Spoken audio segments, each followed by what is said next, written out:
হঠাৎ মিষ্টি খেতে ইচ্ছে করলে কিংবা নিজের হাতে মিষ্টি বানিয়ে কাউকে খাওয়ানোর ইচ্ছে রয়েছে কিন্তু হাতে সময় খুবই কম, সেক্ষেত্রে ছানার ব্যবহার ছাড়াই দারুণ সুস্বাদু এই ক্ষীরকদম মিষ্টিগুলো বানিয়ে নিতে পারো।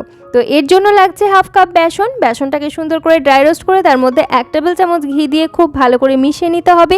আঁচ রাখতে হবে মাঝারি থেকে লোয়ের দিকে।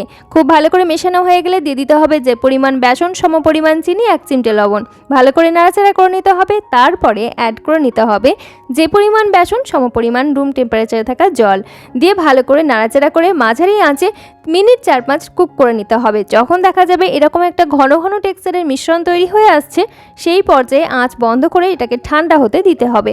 এই ফাঁকে একটা প্লেটের মধ্যে কিছুটা ডেসিকেটেড কোকোনাট নিয়ে নিচ্ছি। তোমাদের কাছে মিল্ক পাউডার থাকলে সেটাও নিতে পারো। সাথে কিছু সিডস নিয়েছি।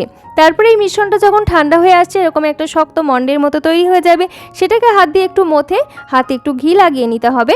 গোল গোল এরকম লাড্ডুর আকারে গড়ে নিয়ে সুন্দর করে এই নারকোলে কোট করে নিয়ে তারপরে সুন্দরভাবে ডেকোরেট করে নাও। তোমরা চাইলে যে কোনো নাটস ব্যবহার করতে পারো অথবা অন্য কোনো সিডসও নিতে পারো। তাহলেই তৈরি হয়ে গেল দারুণ সুস্বাদু একটা ভীষণ সুন্দর মিষ্টি ক্ষীরকদম। কেমন লাগলো জানিও, অবশ্যই বানিয়ে জানিও। ধন্যবাদ।